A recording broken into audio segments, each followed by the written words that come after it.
Dans le cadre des Mardis Mallette, CMA TV vous présente la chronique économique, une présentation du groupe Mallette, société de comptables professionnels agréés et de services juridiques.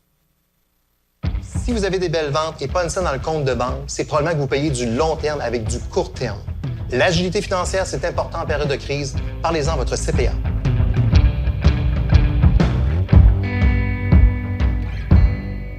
Je vous souhaite la bienvenue à cette autre chronique économique en compagnie de Philippe Gamache du groupe Mallette.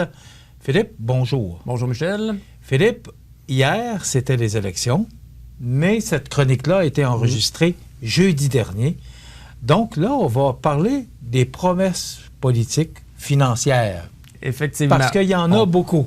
Oui, on ne fait pas de prédiction. Là. Tu dis qu'on est le lendemain de l'élection, puis on enregistre avant. On ne vous dira pas qui va gagner. Là. Ouais. Hein? On n'a pas d'indice, mais on va vous parler de tous les partis politiques. Il n'y a pas de Il n'y a pas de partisanerie, puis c'est pas l'objectif, c'est pas de dire qu'un parti a promis plus que l'autre, plus de dépenses, moins de revenus, mais on va vous expliquer, démystifier un peu quand en campagne électorale, les partis font des promesses, mais indirectement, il y a toujours un coût rattaché à ça. Il y a une répercussion. C'est ça. C'est comme dans une entreprise.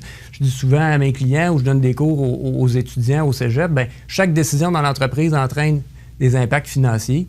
Mais en politique ou dans une campagne électorale, c'est la même chose. On peut alléguer, on va faire ci, on va faire ça, mais il y a toujours un coût rattaché à ça. Fait que, comme on dit, l'argent est pas mal omniprésent partout. Dans le cadre de la dernière campagne électorale, comme d'autres promesses, on a quand même entendu parler aussi pas mal de cadres financiers là, dans le jargon là, des médias et tout ça. Qu'est-ce que tu as retenu?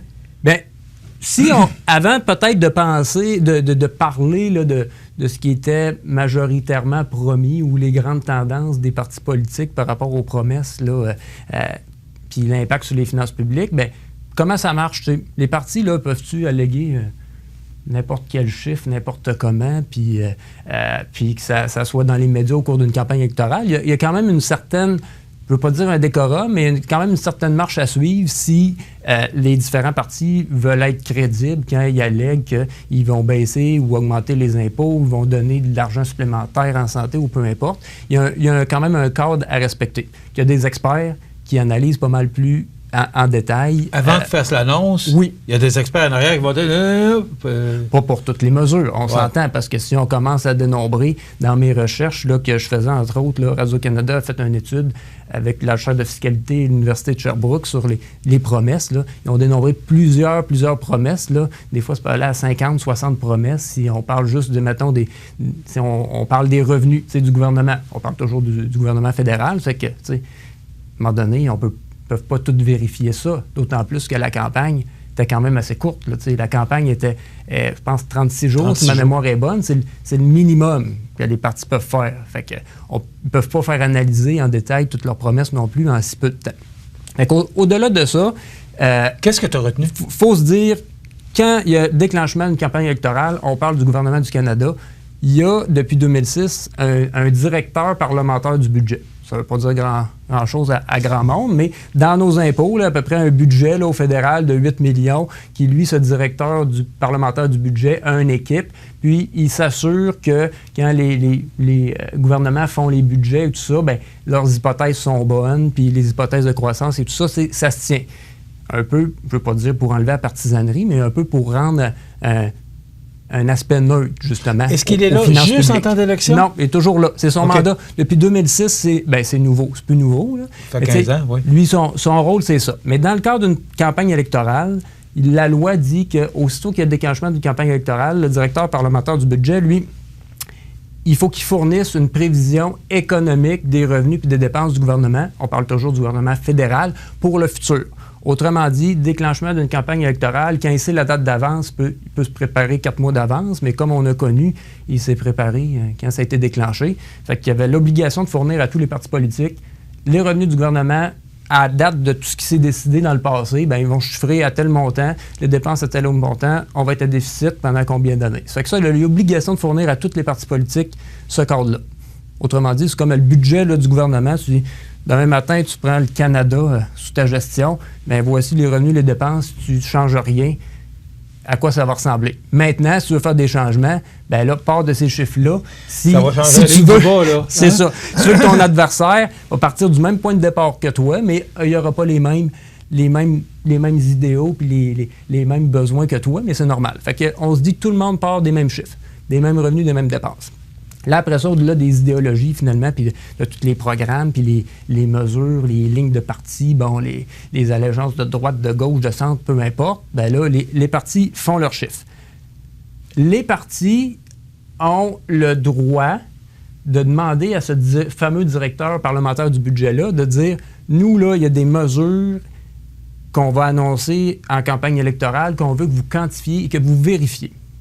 Parce que, tu sais, rien de pire que de dire pas n'importe quoi, mais d'alléguer des chiffres, puis après ça, tu sais, en tant que parti politique, de se les faire par les concurrents, on peut dire, les autres partis, parce que, bon, ils disent, bon, les hypothèses, ça ne tient pas la route ou quoi que ce soit. Fait que les partis ont fait affaire avec le directeur parlementaire du budget, comme dans toutes les campagnes électorales, pour faire valider certains points.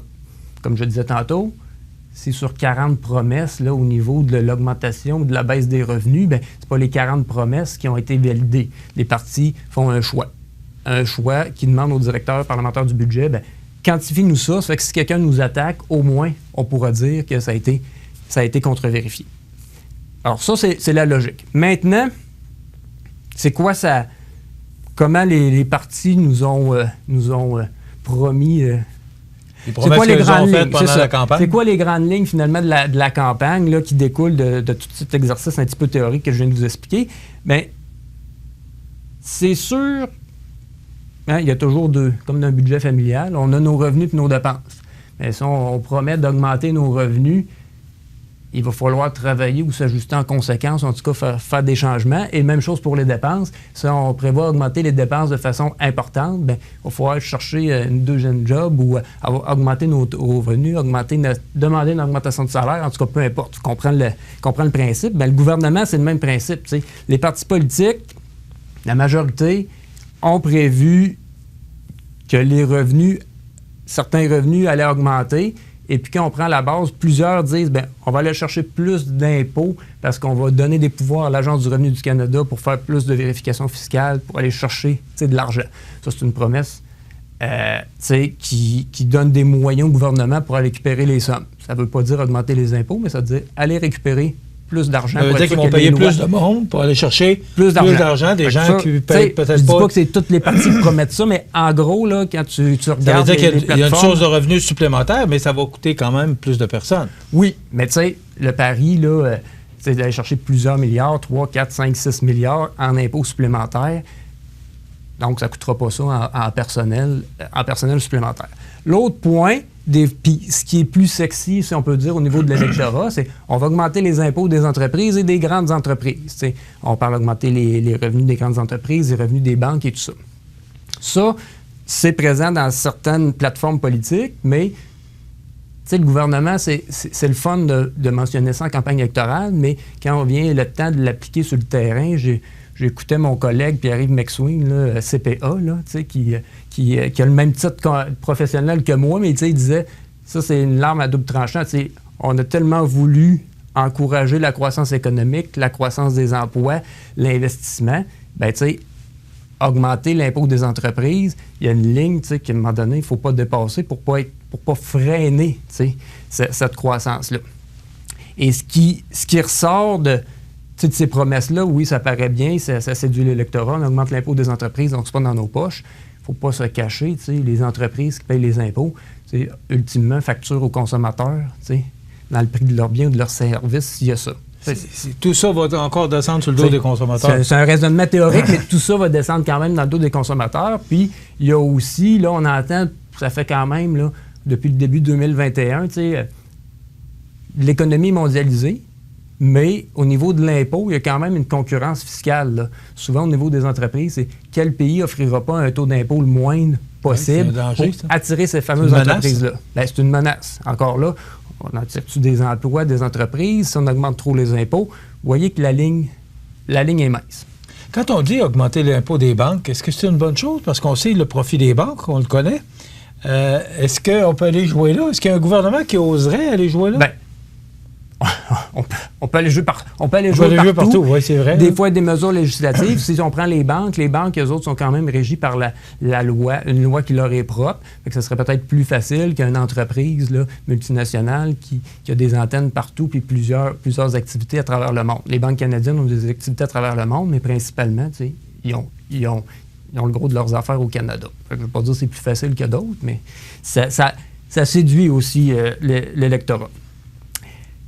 Fait qu'au niveau des revenus, on retient pas mal ça. T'sais, souvent, on dit qu'on va augmenter l'impôt des plus riches ou des grandes entreprises, mais il y a quand même une contrepartie à ça. Et puis, on va augmenter notre pouvoir pour faire plus de vérifications, pour aller récupérer les argents là, que les lois nous permettent, les lois actuelles nous permettent. Il ne faut pas oublier que ce sont des votants, là, qui sont...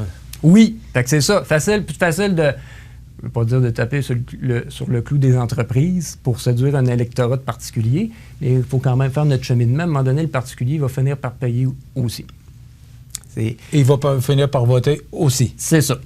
Parce qu'il va y avoir une autre élection. Le temps avance, Michel, mais au niveau des dépenses, c'est un peu... c'est un peu le contraire, mais la majorité ne disent pas qu'ils vont réduire les dépenses.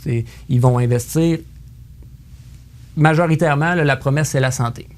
On ne fera pas de débat sur la compétence fédérale ou provinciale, mais le gros des promesses, c'est augmenter l'argent que le gouvernement fédéral transfère aux provinces, donc la priorité, la santé. Encore là, on touche tout le monde, hein? On touche l'électorat par rapport à ça. Il y a aussi, la santé, les services sociaux, on ne parlera pas non plus de garderie, c'est pas l'objet de... Mais tu sais, tout ce qui est services sociaux, logement, c'est toujours des promesses où il y a des sommes importantes qui sont annoncées pour justement être au bénéfice des contribuables. Et il y a un sujet qui est tendance, mais qui est moins peut-être quantifié. Il n'y a pas tant d'argent de prévu dans le cadre financier des partis, c'est l'environnement. T'sais, tout le monde est pour la protection de l'environnement et tout ça, mais quand on décortique un peu plus les promesses, peut-être pas tant d'argent que ça qui est prévu dans les cadres financiers de l'environnement. Et au niveau de l'environnement, là, il n'y a pas juste le coût d'implanter une mesure. Des fois, il y a le coût, si on fait un investissement, peut-être un coût environnemental qu'on n'a pas quantifié, qui serait peut-être plus rentable qu'un autre projet qui coûte pas mal plus cher, mais qui n'a pas de conséquences environnementales. T'sais. On commence, là, même nous autres en comptabilité, on commence à parler, le coût d'un projet, c'est pas juste le coût sur papier du béton et tout ça, c'est le coût de l'environnement plus tard. Fait que ça, c'est un sujet à la mode au niveau de l'électorat, mais au niveau des finances publiques, c'est difficile à quantifier dans les dépenses des partis. Ultimement, ça donne ça. Tout le monde, je vous ai dit, au niveau des revenus, ça ressemble pas mal. Si on prend la majorité des promesses des partis, au niveau des dépenses, c'est ça. Quand on prend tout ça, qu'est-ce qui ressort de nos finances publiques au Canada après la campagne électorale? C'est qu'on prévoit que l'économie ne sera pas encore en équilibre budgétaire. Le déficit prévu est 25 milliards l'année prochaine, puis on estime qu'il ne baissera pas là, au cours des 5 prochaines années, peu importe les plateformes. C'est la différence avec le consommateur. Le consommateur, lui, il faut qu'il en reste. On ne peut pas être dans le rouge. Bon, on est dans le rouge. Si on est dans le rouge, il faut s'endetter. Là, le gouvernement, c'est même ça. Résultat, peu importe la promesse, actuellement, la dette est de 1322 milliards au Canada. Elle n'est pas prévue par aucun parti politique de baisser. C'est normal. On a plus de dépenses que de revenus. Ça fait qu'on va financer ce déficit-là, même la dette. Et finalement, si les partis misent beaucoup, on n'a pas beaucoup parlé, mais si on fait des déficits puis on s'endette, ils misent beaucoup sur l'augmentation de la croissance économique pour combler ce manque à gagner-là. On a souvent entendu les politiciens dire « c'est pas grave qu'on est à déficit, oublions la COVID, puis qu'on se finance, tant que la dette, en pourcentage de toute la valeur des biens qui sont produits au Canada, le fameux PIB, diminue ou augmente pas en pourcentage, on n'est pas dans le trouble. » C'est le pari que font les partis politiques de dire on maintient des déficits, on va augmenter la dette, mais l'économie va croître plus vite que les dépenses du gouvernement. Fait que, en proportion, le pays ne sera pas nécessairement... Est-ce que c'est sage de penser comme ça? C'est sage de penser comme ça, mais ça dépend toujours du pourcentage de croissance économique. On parlait tantôt, là. C'est facile de dire on va chercher l'impôt des plus riches ou même la pénurie de main-d'œuvre peut freiner la croissance économique. Mais s'il y a des facteurs qui ralentissent la croissance, la dette, elle, avec les dépenses qui sont prévues puis les revenus qui n'augmentent peut-être pas aussi rapidement, il va falloir la payer pareil, là, puis il va y avoir des intérêts supplémentaires. Ça fait que si on ne privilégie pas une croissance économique plus élevé que la croissance des dépenses, bien c'est sûr qu'on s'en va d'un cul-de-sac. Mais il n'y a aucun parti politique qui disait on va retourner à l'équilibre budgétaire là, dans pas grand temps. En 30 secondes, ça Philippe, se maintient. en 30 secondes, le budget a été approuvé au printemps. Oui. Est-ce que le parti politique qui est au pouvoir depuis hier soir, là, est-ce qu'il peut changer le budget ou il doit vivre avec celui qui a été approuvé au mois de certaines mesures quelques secondes? Certaines mesures peuvent le changer, mais peu importe les scénarios de chacun des partis, ça va tout ressembler au cadre actuellement budgétaire. Moins de revenus à des places, plus de dépenses à l'autre, mais pas pour les mêmes raisons, mais on va arriver au même À cause du directeur... à cause du directeur. Il a fait ses projections, puis les partis ont fait différentes promesses, mais ils finissent pas mal toujours dans le même target. Déficit, augmentation de la dette, puis augmentation de la croissance économique plus élevée que la dette. Fait que ça va bien aller. On l'espère. Très intéressant comme chronique. Merci beaucoup. Philippe Gamache, qui est comptable professionnel agréé du groupe Mallette dans le cadre des Mardis Mallette, notre chronique économique. On se retrouve dans 2 semaines. Effectivement. Merci Philippe. Bonne Voilà, semaine. ça complète. Dans le cadre des Mardis Mallette, CMA-TV vous présente la chronique économique, une présentation du groupe Mallette, société de comptables professionnels agréés et de services juridiques.